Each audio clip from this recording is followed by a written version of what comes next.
pessoal, eu sou Letícia e esse é mais um episódio do Hemovil. Hoje a gente vai conversar sobre um tema bastante desafiador. Sempre que surge esse tema na prática clínica, muitas dúvidas começam desde os exames, o diagnóstico, o tratamento.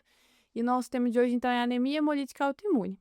Para falar sobre esse assunto, eu trouxe aqui o Dr. Felipe Melo. Ele é médico hematologista assistente do HC, do Hospital das Clínicas da USP, participa do grupo de anemias e também é membro do corpo clínico do Hospital Sírio-Libanês. Boa noite, Felipe. É um prazer ter você aqui com a gente. Oi, gente, obrigado pelo convite. Eu fico muito honrado. O programa de vocês, esse projeto de vocês é incrível e eu estava super ansioso para participar.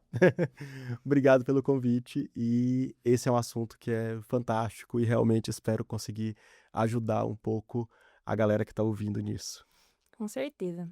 Bom, como que a gente vai começar? Eu acho que a gente podia falar primeiro, bem do mais simples, do mais básico, a gente podia conceituar para o pessoal quando que eles vão entender que eles estão diante de uma anemia hemolítica. A gente já tratou disso em outros episódios, mas acho que vale recapitular, porque é o ponto de partida. Acho que entender onde que ela se encaixa, que a anemia hemolítica autoimune se encaixa dentro dessa árvore de diagnóstico de anemias, né? Então, isso que eu acho que é o primeiro ponto. Então, quando a gente pensa em investigação de anemia, a gente sempre relembra, né, que a anemia, você vai pedir reticulócito, essa é a coisa que eu A mais gente repito. usa esse mantra aqui, viu? Isso, obrigado. Então vocês vão fazer com que a minha missão de vida seja cumprida, que é espalhar a palavra do reticulócito. Então a anemia que gera, em geral, a gente pedir, faz com que a gente peça reticulócito na sequência, e com isso a gente consegue separar esses dois grandes grupos, né? Resposta medular adequada e resposta medular inadequada. E é nos pacientes com anemia com resposta medular adequada que a gente vai pensar em anemia hemolítica autoimune, nas anemias hemolíticas como um todo, né? Então, anemia com resposta medular adequada, ou seja, com reticulócito aumentado e provas de hemólise positivas, a gente está frente a uma anemia hemolítica, né?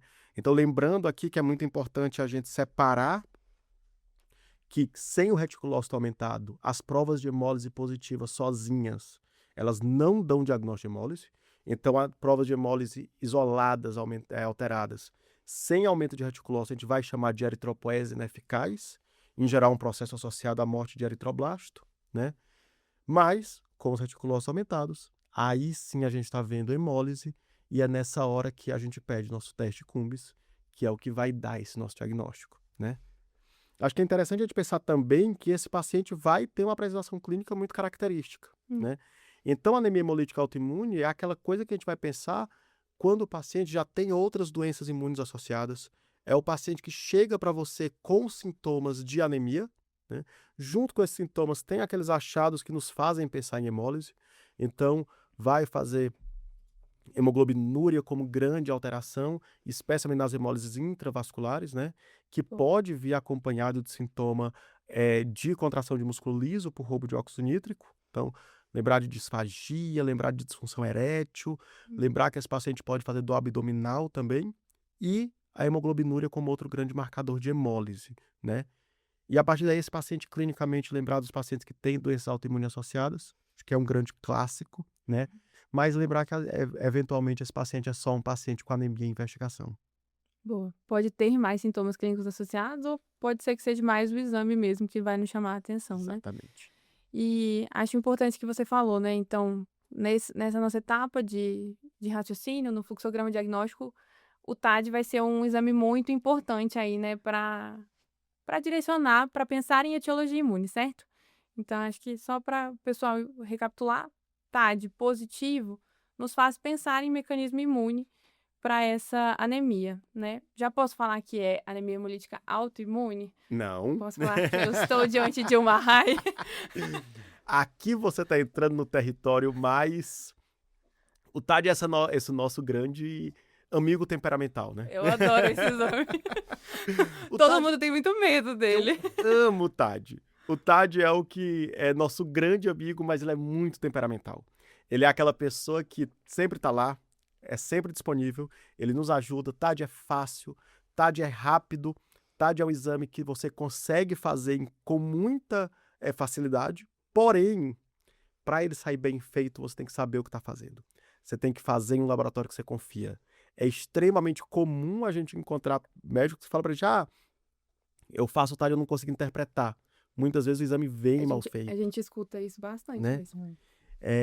Você tem que ter, inclusive, recomendo fortemente que todo hematologista tenha seu laboratório de referência para TAD. Então, o lugar onde você sabe que você vai mandar o seu paciente e que ele vai fazer um TAD confiável, tá? Com isso em mente, a gente lembra que o TAD ele vai dizer que a etiologia ela é imune. Ponto. Se ela é autoimune ou se ela é imune de alguma outra forma, aí são outros 500, né? Mas o TAD em si vai me dizer, existe anticorpo na membrana da hemácia. É isso que o TAD fala.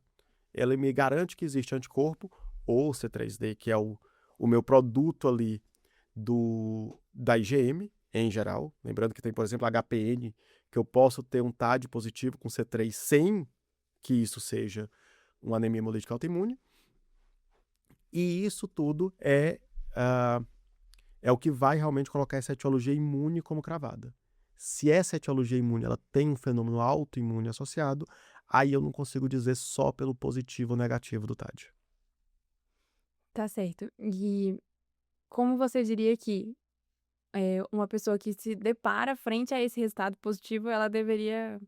O que ela deveria pensar? Como que ela prossegue essa investigação?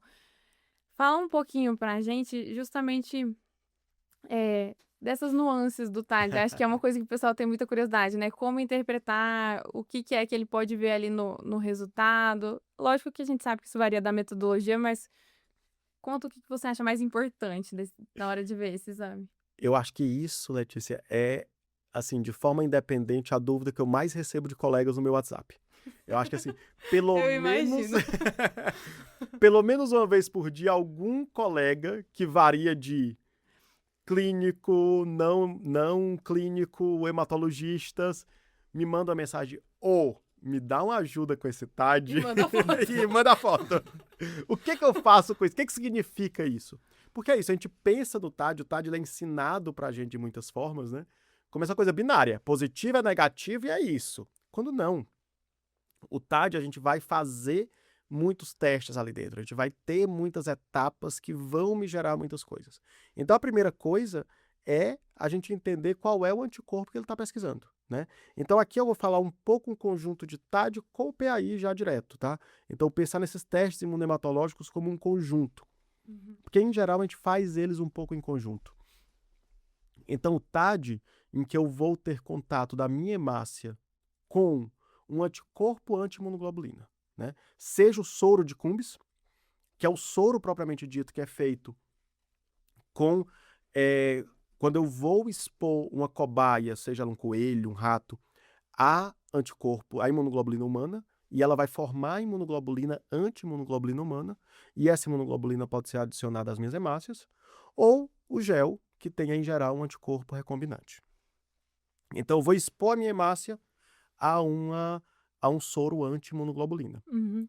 Esse soro ele pode ser direcionado contra IgG, contra C3D, contra IgA, tá? E aqui então eu já começo o TAD me separando.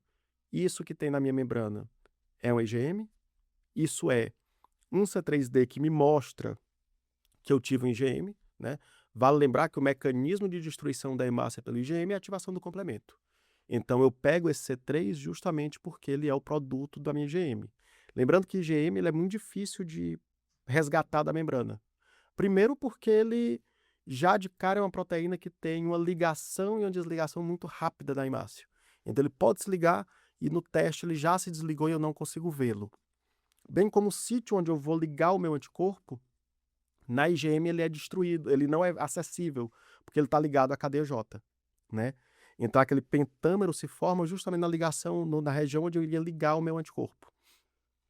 Então com isso, eu tenho uma dificuldade muito técnica, muito grande de pegar o IgM como molécula em si. Então eu vejo seu subproduto. Já que a IgM vai ativar o C3, né? Uhum. Via ativação da via clássica do complemento, eu consigo pegar esse C3D que está ali depositado, né? Ou eu posso pegar, por exemplo, IgA. Lembrando que IgA eu preciso fazer um pedido específico. Não é todo laboratório que faz, não é todo banco de sangue que faz, e realmente tem uma dificuldade técnica um pouco maior. Então o TAD já começa aí. Eu não tenho só positivo ou negativo. Eu tenho um positivo ou negativo para quê? né? E aí, uma vez que eu tenho essa positividade do TAD, eu vou partir para um segundo ponto, que é tentar entender que anticorpo é esse. E aqui é onde a gente tem uma grande variedade de coisas que podem acontecer. Porque eu vou fazer a pesquisa desses anticorpos. Como que eu vou identificar esses anticorpos, né? Então, a pesquisa de identificação desses anticorpos que eu vou capturar da minha membrana, né? Aqui uma coisa muito útil para a gente é o eluato, que eu vou puxar, Essa é outra grande dúvida, né? né? Que vem junto, Que mas vem a gente às junto vezes com... só olha o TAD. Isso, é exatamente esse o ponto. Eluato é a primeira coisa que a gente tem que falar. Então, começando por ele, lembra que a gente precisa lembrar primeiro o que é o eluato, né? Então, muita gente pensa que eluato é um teste. Existe o teste eluato. Eluato não é teste. Eluato é um substrato. É o lugar onde eu vou fazer o teste. Então, do mesmo jeito que eu faço o teste em sangue, faço o teste em soro, faço o teste em urina, faço o teste em líquido qualquer que a gente encontre no corpo, né? Eu vou fazer em líquido acítico, em líquido pleural, eu faço em eluato. Eu vou fazer o teste no eluato. E o que é o eluato? Nada mais, nada menos do que um concentrado de imunoglobulina que é derivado de uma destruição da minha hemácia. Então, eu vou escolher uma metodologia para destruir minha hemácia liberando essa imunoglobulina, seja por aquecimento, seja por acidificação. Capturo esses anticorpos. E esses anticorpos eu vou fazer o teste da identificação desses anticorpos nessa substância que é o eluato, né? Então, com isso, entendendo o que é o eluato, a gente começa a entender um pouco melhor o teste. Então, por exemplo, a gente entende que um TAD positivo com eluato negativo, ele me diz algumas coisas. Primeiro que, será que esse anticorpo realmente não era algum falso positivo, alguma quantidade excessiva de anticorpo inespecífico que ficava ali aderido à hemácia sem que tivesse atividade de fato? Por exemplo, acontece muito no lúpus isso, né? Então, o paciente lúpus tem tanto anticorpo circulante que muitos deles ficam de fato ali na membrana da hemácia e acabam positivando o TAD. Mas como não tem nada ligado ali, quando eu lavo para fazer o eluato, eu acabo perdendo esses anticorpos, né? Então, tem essa possibilidade, mas tem também, isso também é uma faca de dois gumes, né? Porque eu também posso ter o TAD positivo com eluato negativo na situação de é um anticorpo com baixa afinidade ao antígeno, né? Então, o anticorpo com baixa afinidade ao antígeno, quando eu faço o eluato, ele se desliga e eu perco. Então, o eluato está positivo ou negativo, ele não vai me dizer se aquela anemia hemolítica é de fato imune ou não imune. A grande utilidade do eluato é eu ter certeza que o anticorpo que eu estou identificando é o que estava de fato na membrana da minha hemácia. Então, se eu tenho um eluato positivo e eu faço a identificação daquele anticorpo, eu sei te dizer com certeza que aquele anticorpo, ele é um anticorpo que estava na membrana da hemácia, né? E a gente entra nisso. O que é esse anticorpo, né? Essa é a grande questão. Que anticorpo é esse e de onde que ele veio, né? Então, a gente tem padrões muito característicos. Então, a anemia hemolítica autoimune clássica, a que a gente mais vai ver, é um anticorpo que tem, em geral, associação com proteínas de membrana bem comuns. Então, mais clássico, ela tem ligação, por exemplo, com banda 3, com anti-P, com anti-I. Eu tenho vários antígenos onde eu posso ligar. Até a âncora de GPI eu posso ter anticorpo anti-âncora de GPI. E aí, com isso, é uma proteína que está presente em tudo que é hemácia. Então, quando eu faço a identificação, o que eu faço? O que é o exame? Eu pego 11 hemácias comerciais. Painelzinho. O famoso painelzinho, que aí a gente conhece tudo, amados por muitos, odiados por mais ainda. E esse painel é aquela coisa. O painel é o desafio. Então é o desafio. Se você é bom naquilo, você vai adorar. Porque você se diverte com resolver um painel. Se você não sabe, é um inferno. Porque ele te prende por décadas. Você passa 10 anos para decifrar o painel. Mas é isso, são 11 hemácias que têm um fenótipo conhecido. Você vê qual está positiva, qual está negativa, e com isso você vai conseguindo fazendo o jogo de inclusão e exclusão e definir contra qual antígeno aquele anticorpo é direcionado. E aí o clássico é contra uma proteína que tem todas as hemácias? O painel é positivo de ponta a ponta. Esse é aquele famoso padrão que a gente escuta sempre de Presença de alto anticorpo de especificidade indeterminada, né? A gente tem outros padrões, como, por exemplo, o paciente que eu consigo determinar. Então, por exemplo, alguns painéis têm, alguns anticorpos são direcionados, por exemplo, contra o antígeno é pequeno, né? Que é presente, tanto é pequeno quanto é grande. Eu posso ter anticorpos contra eles na anemia hemolítica autoimune. Então, eu vou ter o anticorpo direcionado contra o anti é pequeno. Então, é descrito como presença de anti é grande ou anti é pequeno. Porém, eu também testo a hemácia do paciente. Ele vem positivo no autocontrole. Essa hemácia do paciente é o que a gente chama de autocontrole. E aí, o que vai acontecer? Essa presença de um anticorpo especificado presente no autocontrole é o famoso presença de autoanticorpo tal, de especificidade determinada, né? Quando, obviamente, ele não está presente no autocontrole, ele é aloanticorpo. E tem o clássico, que a gente mais vai ver, que é o famoso padrão que toda hora alguém me pergunta que é. Deve ser o que você mais vê. É o que eu mais... Nossa, todo santo dia alguém manda o famoso positivo apenas no autocontrole, né? Então, o anticorpo, o antígeno está presente apenas no autocontrole, ele é um anticorpo que é direcionado contra o antígeno que só o paciente tem, que pessoas não doentes não têm. Então, a gente tem que pensar que isso é associado a alguma coisa que tem a ver com a doença do paciente. Quais são as duas coisas que são associadas à doença do paciente? O paciente tem alguma doença que faz ele expressar algo na membrana da hemácia, né? Então, às vezes, algumas infecções vão gerar antígenos que ficam ali na membrana da hemácia, mas o mais comum é droga, né? E o mais comum é remédio. Então, aquele famoso presença apenas no positivo apenas no autocontrole é o nosso padrão clássico de anemia hemolítica associada à droga. Boa. Acho que esse resumo geral foi perfeito. Acho que atual, né?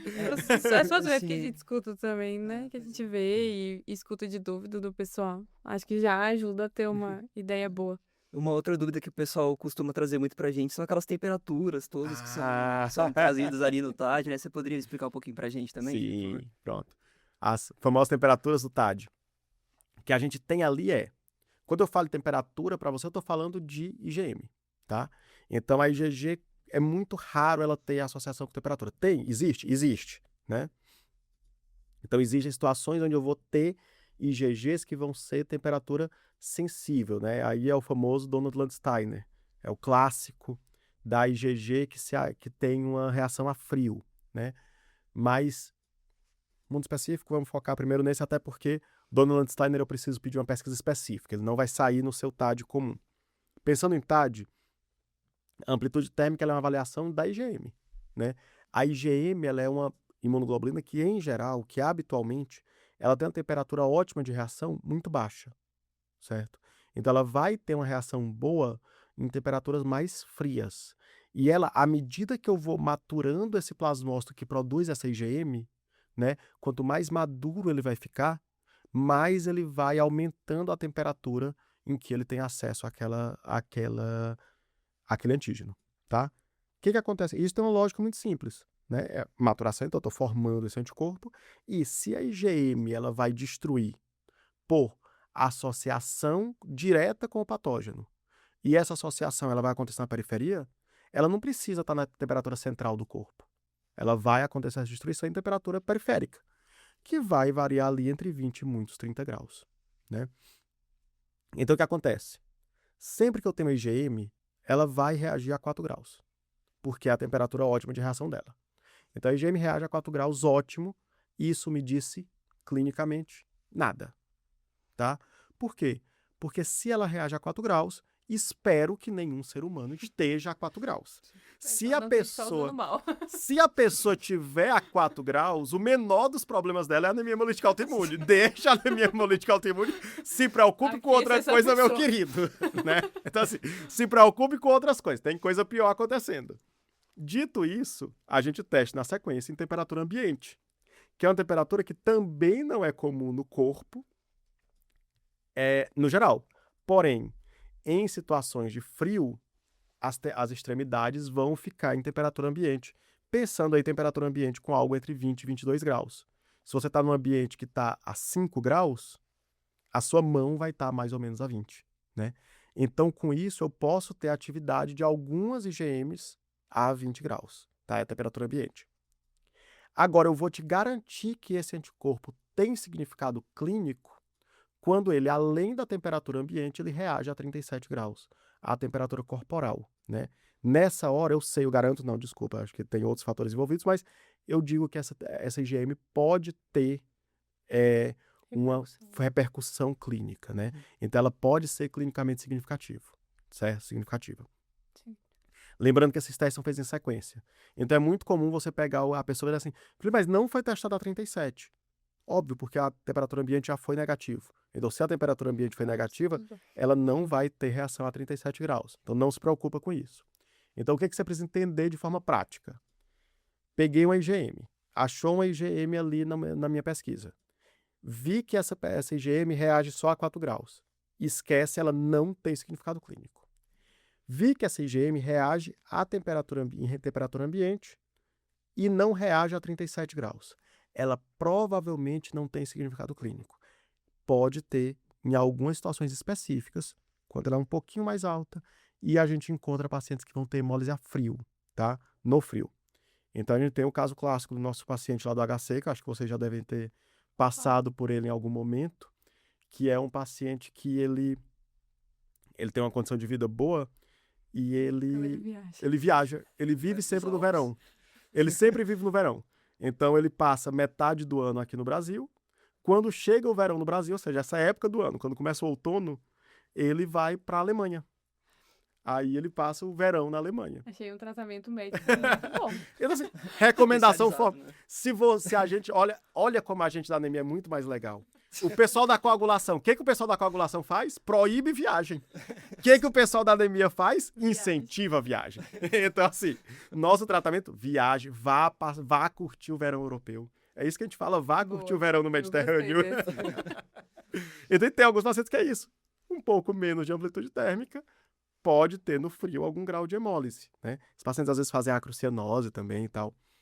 E, na sequência, o paciente que tem a 37 graus Celsius, esse paciente muito provavelmente vai ter realmente alguma repercussão clínica. E título, Fê, você acha que faz sentido?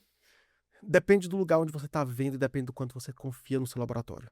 Laboratórios, na sua maioria, eles só vão liberar Eles já fazem o título logo de cara, e especialmente por frio, tá? Para o quente o título não tem tanta repercussão. No frio, eu tenho uma associação entre clínica e título, mais marginal, mas existe. E a maioria dos laboratórios só liberam quando eu tenho realmente título aumentado. Aqueles títulos muito baixos, eles não liberam como positivos. Se você tem um laboratório que você não confia tanto, é bom você pedir a descrição do título, porque eles podem liberar títulos baixos que não acontecem em bons laboratórios. Tá. Entendi. Beleza. Eu acho que a gente tá falando sempre de um cenário que tá dando tudo certo, né? Que está com o TAT positivo, né? Mas daí, Fê, a gente queria muito saber de você, como que você aborda aquele paciente que chega para mim com uma suspeita de uma anemia hemolítica. Você tem tudo de cara de ser uma anemia hemolítica autoimune, mas o bendito do TAD vem negativo. O que eu posso fazer para tentar confirmar que talvez seja uma causa autoimune por trás disso? Eu posso lançar a mão de algum teste mais específico? Como que você aborda esses pacientes? Primeiro gatilho, tá? Primeiro gatilho, Marcos. Eu tô com 2 pacientes no meu consultório que chegaram juntas. As 2 pacientes chegaram juntas, as 2 são anemias hemolíticas TAD negativo. E é sempre uma coisa muito desafiadora, né?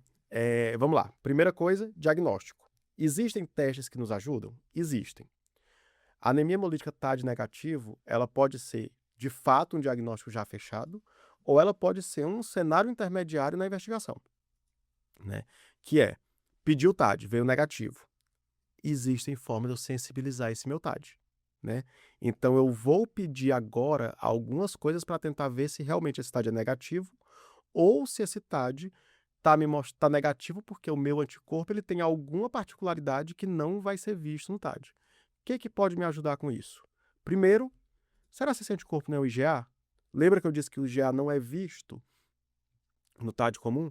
Então, vale aí eu pedir uma pesquisa de IgA de TAD com cartão de IgA para avaliar se isso aí não seria uma anemia hemolítica por IgA. Primeiro cenário, clássico. Vale lembrar de outras coisas, por exemplo. Eu tenho anticorpos com baixíssima afinidade anticorpos com baixíssima afinidade ao antígeno ou hemácias com baixa quantidade de antígeno. Então, nos dois cenários, eu vou ter pouco anticorpo ali na minha hemácia. Se eu tenho pouco anticorpo na minha hemácia, eu vou ter muita dificuldade de ver pelo TAD, mesmo que eu use um cartão, que é uma forma mais sensível. Então, uma coisa que eu posso usar nesse cenário é pensar em fazer um TAD por citometria, certo? Não é todo laboratório que faz, mas se você procurar um pouco, você consegue encontrar lugares em que eu vou fazer um TAD por citometria. O que significa isso? Ao invés de usar um anticorpo para saturar a quantidade de imunoglobulina na superfície da hemácia, destruir potencial zeta e fazer as hemácias aglutinarem por isso, eu uso o anticorpo com fluorocromo. Então, o anticorpo marcado e passo no citômetro e eu consigo muito mais sensibilidade para avaliar essa minha presença desse anticorpo. Beleza? Então, essa é uma possibilidade. Ah, Felipe, não tenho o meu TAD por citometria e eu acho que é um anticorpo com baixa afinidade. O que eu posso fazer? Eu falo direto com o laboratório ou com o banco de sangue e peço para eles repetirem com menos lavagens. Porque para tirar aquele excesso, lembra que eu falei lá do lúpus, que tem muito anticorpo próximo? Então, para tirar esse excesso de anticorpo que fica próximo à hemácia, eu faço algumas lavagens antes.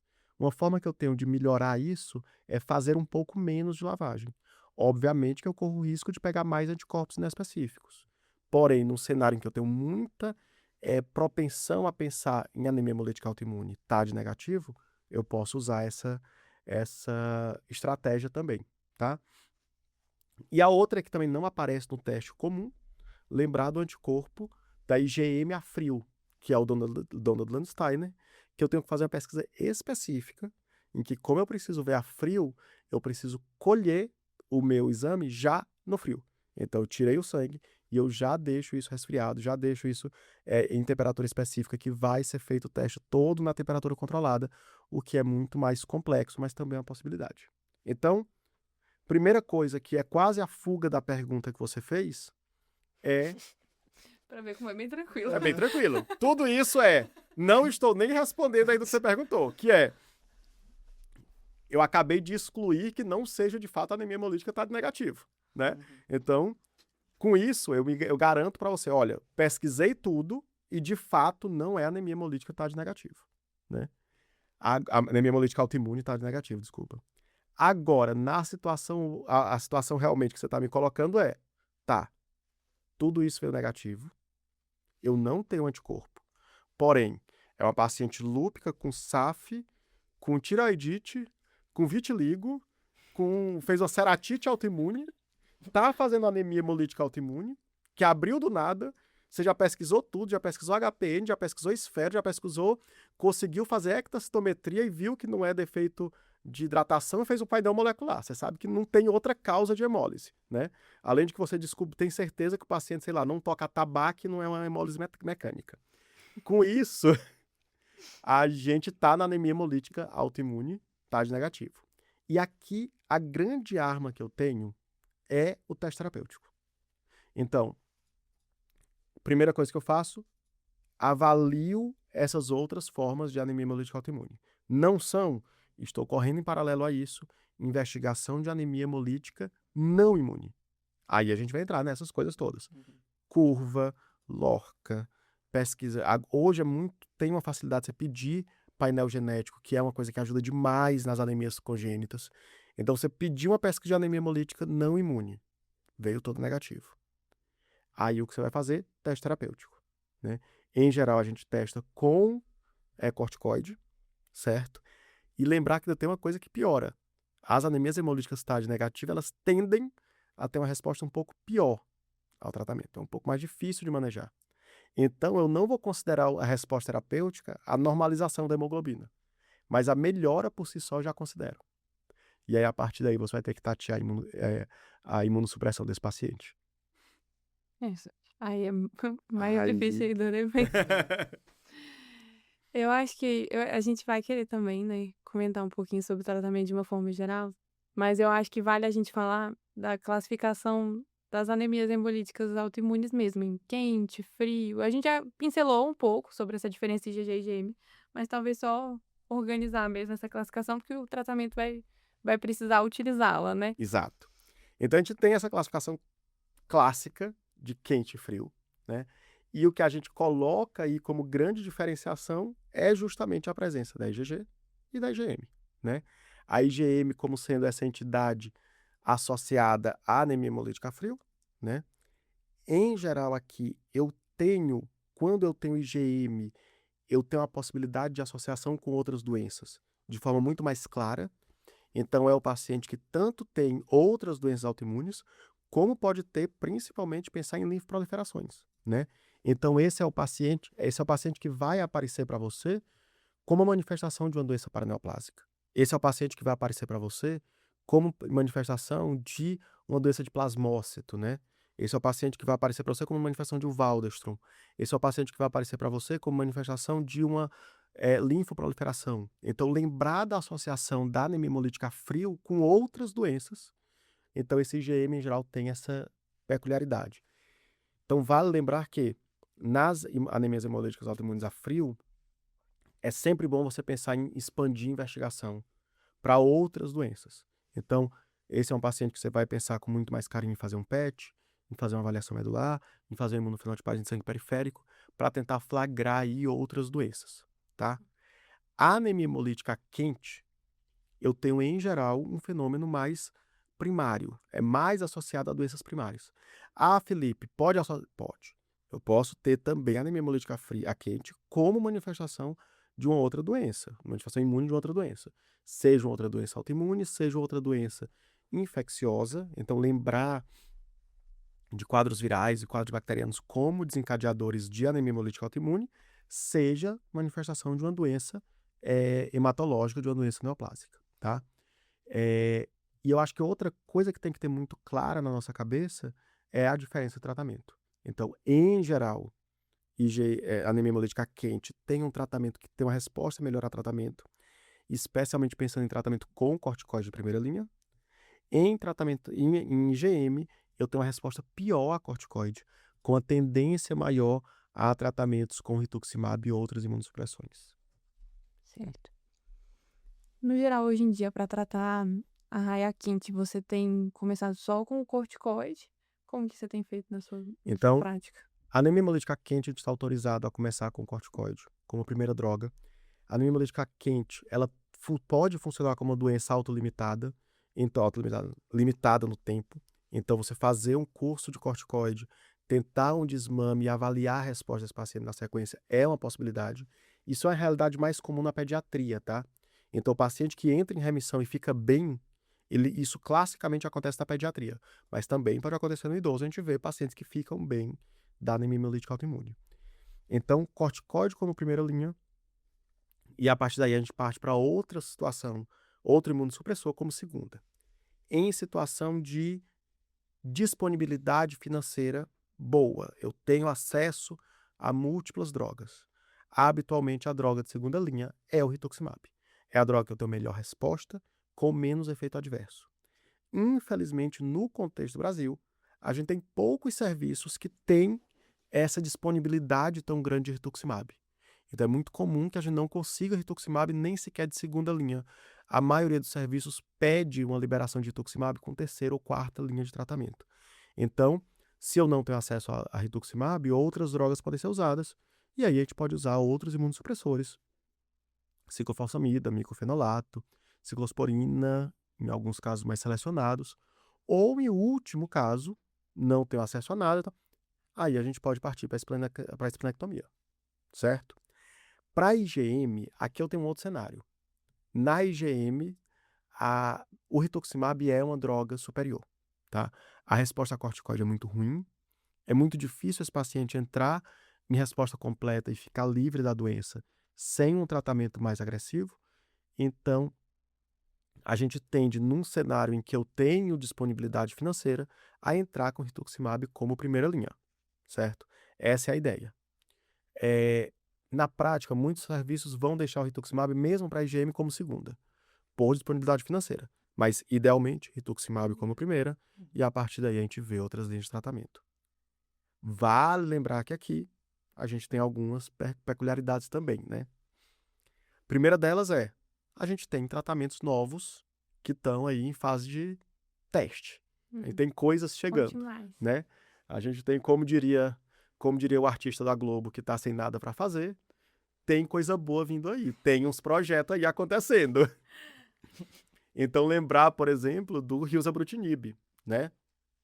Que é uma grande droga também que vai entrar aí como inibidor de brotoquinase.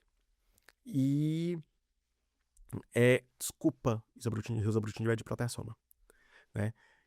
E que vai fazer, que é o grande ponto dele aí, é que ele vai aumentar a imunossupressão. A gente vai fazer um tratamento imunossupressor com resposta que aparentemente é muito boa para anemia hemolítica autoimune. A gente tem pacientes a gente tem estudos que já estão em fase 3 acontecendo e com resultados aparentemente promissores, né? E lembrar que tem estudos também acontecendo, inclusive, com mitapivat. Então, a gente fazer um esquema muito parecido com o que acontece na PTI. Então, o paciente com PTI, hoje a gente tem 2 pilares, né? A gente tem, por um lado, a imunossupressão, mas a gente também usa o aumento da produção como tratamento. Eritropoetina não é suficiente, o aumento de produção de eritropoese com eritropoetina é muito pequeno, não é uma coisa tão importante assim. Então, o que a gente tem hoje é uma tentativa de diminuir, de aumentar a vida média dessa hemácia. Então, tentar fazer com que ela viva por mais tempo e, com isso, eu tenha uma melhora de hemoglobina. Então, a gente tem, principalmente no IRA do ano passado, teve muito estudo que saiu citando mitapivat como tratamento para anemia hemolítica autoimune. Esses ainda estão em fase 2. Eu não lembro de nenhum estudo em fase 3 aberto de mitapivat nesse contexto, mas é uma possibilidade. Legal. E Fê, assim, só uma dúvida da prática, assim, porque só voltando ali no tratamento em primeira linha com corticoide, geralmente o que a gente tá falando aqui é uma prednisona ali de 1 mg quilo, 2, né? Tem algum papel que você vê fazer uma pulsoterapia, algum tipo de paciente? Você acha que isso tem sentido? Então, a pulsoterapia é uma coisa super controversa na anemia hemolítica autoimune, né? A gente não tem estudos bons que mostrem, de fato, a melhora desse paciente com pulsoterapia, tá? Nem essas doses mais altas também de corticoides, que você nem chegou a perguntar isso, mas também alguns falam, vamos iniciar 2 mg quilo, vamos... Isso não tem uma melhora tão clara de resposta. Parafraseando o nosso chefe, Dr. Guilherme, né? Anemia hemolítica autoimune, mesmo que seja frio, é uma doença que a gente precisa ter, mesmo que seja quente, é uma doença que a gente precisa ter sangue frio, né? Porque de fato tem um tempo para a gente conseguir resposta. E a melhora com a pulsoterapia em estudo foi muito pouca. Não tem uma significância tão importante. Então a gente tende a não fazer pulsoterapia como uma coisa tão como primeira linha de tratamento, como primeiro momento. Obviamente que num contexto de desespero a gente eventualmente lança mão disso, mas não tem estudos tão bons falando sobre isso. O que a gente faz, o que é muito discutido também nesse contexto de paciente chega para você com doença muito grave, que você precisa tirar ali daquele quadro de emergência, imunoglobulina, né? Especialmente no paciente com IgG, esse é um paciente onde a imunoglobulina tem seu papel, especialmente se você tem instabilidade hemodinâmica ou instabilidade clínica, ou seja, com ventilação mecânica, alteração de nível de consciência, que você vai pensar em transfundir esse paciente. Estava Tá. chegando na pergunta que eu ia fazer. Então vamos lá, transfusão desse paciente. Você tem algumas estratégias que você pode fazer, né? Porque esse paciente vai ter uma situação onde eu vou destruir. E o grande destruidor dessa hemácia transfundida é o nosso boi velho macrófago, né? O que eu posso fazer para isso? Acho que 2 grandes cenários, tá? Primeiro é a imunoglobulina. Então, com a ideia de eu vou saturar receptor de fração pesada de imunoglobulina, deixar esse macrófago menos receptivo possível a essa imunoglobulina e, com isso, tentar diminuir a destruição, certo? Isso serve tanto para tentar melhorar ali a hemólise na fase aguda, certo? Então, na emergência, isso por si é um tratamento, mas também funciona muito bem como um preparo para a transfusão, certo? Outra coisa que a gente pode fazer é tentar diminuir a atividade desse macrófago. Então, o que vai alterar a atividade desse macrófago? Inibidores de interleucina, né? Então, a gente vai usar aí para esses pacientes drogas, e a gente tem múltiplas opções para isso, mas em geral, inibidores de IL-6 vão funcionar muito bem para diminuir a atividade desse macrófago também. Então, são duas possibilidades como tratamento pré-transfusional para esse paciente. Eu posso indicar a transfusão e eu posso indicar ou imunoglobulina ou inibidor de IL-6. Eu acho que vale pontuar, né, que são situações realmente em que você vê uma necessidade de transfusão de urgência, emergência, né? Um paciente que está mais crítico, um paciente que não consegue aguardar esse tempo, né, para nossa primeira linha fazer efeito, né? Então, essa era uma pergunta provocativa, né? Então, a gente pode transfundir esses pacientes com anemia hemolítica autoimune? Acho que você já pontuou que sim.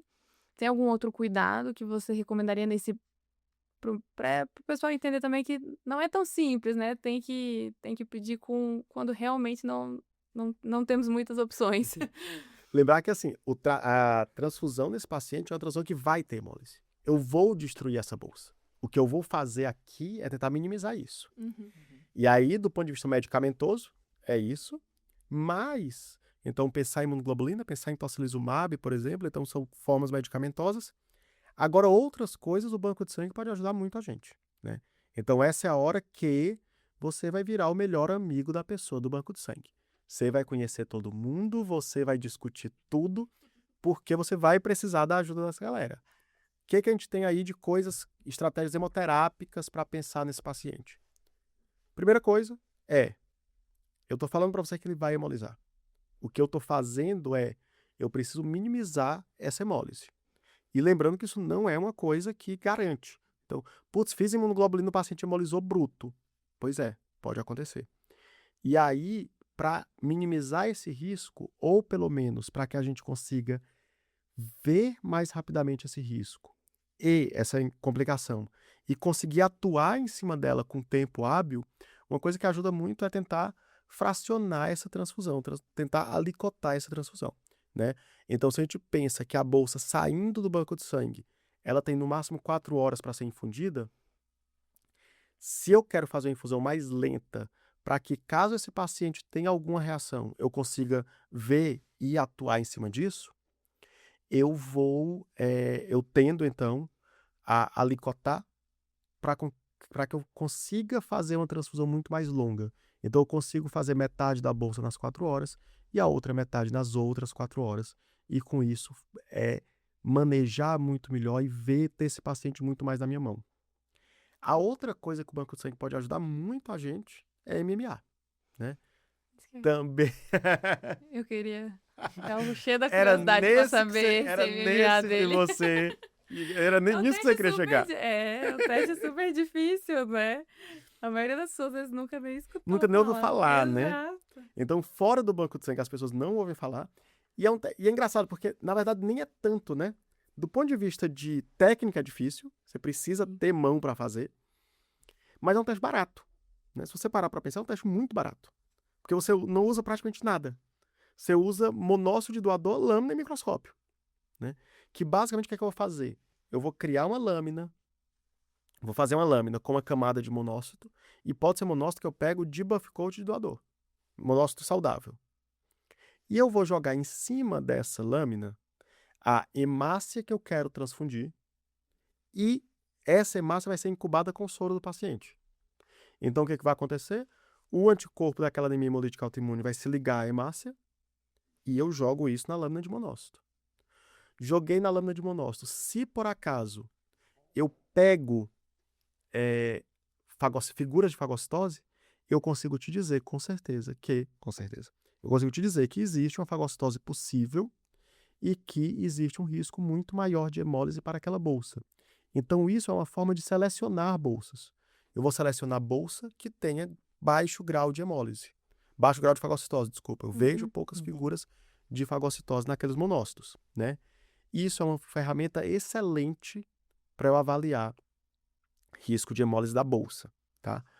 É óbvio que é um teste muito pouco difundido, então apesar de não ser caro, É um teste que exige um treinamento e poucos lugares fazem, mas que quando você tem ele disponível, ele é maravilhoso para te ajudar E é um teste que demora um pouco para ser Demora. executado. Então, não vai ser uma resposta que a gente vai ter ali na urgência, né? Acho que sim. né? Então, o ideal é você dizer assim, olha, vou fazer imunoglobulina ou vou fazer tocilizumab, vou liberar uma bolsa randômica, né, uma bolsa testada da melhor forma, mas sem o MMA, e vou deixar correr o MMA, porque se esse paciente precisar de uma segunda bolsa, já tem uma bolsa um pouco mais compatível, né? Certo, perfeito. Beleza, então acho que a gente já falou do tratamento inicial, do diagnóstico, né? E uma coisa que é interessante, assim, mais na prática ambulatorial desses pacientes, né? A gente falou muito de desgraceira, né, Fê? Que é o momento mais... Temos do terror, né? traumas, temos traumas. Mas assim, vamos supor então que a gente começou a tratar esse paciente e então assim, como que eu vou acompanhar esse paciente ao longo do tempo? Quais são os meus objetivos? Como que você faz isso aí? Vamos lá. Esse é um paciente que você vai ter que revisar continuamente seus objetivos, porque são pacientes que vocês vão ter, a gente vai ter metas dependendo do que ele nos entrega, né? São pacientes extremamente heterogêneos, então é uma doença cujo curso é francamente flutuante e que a gente realmente não tem uma previsibilidade desse curso dessa doença, e a gente vai ter absolutamente todas as formas desses pacientes evoluírem. Então, idealmente, se você começou com corticoide, seu primeiro objetivo é desmamar corticoide. É deixar esse paciente sem corticoide.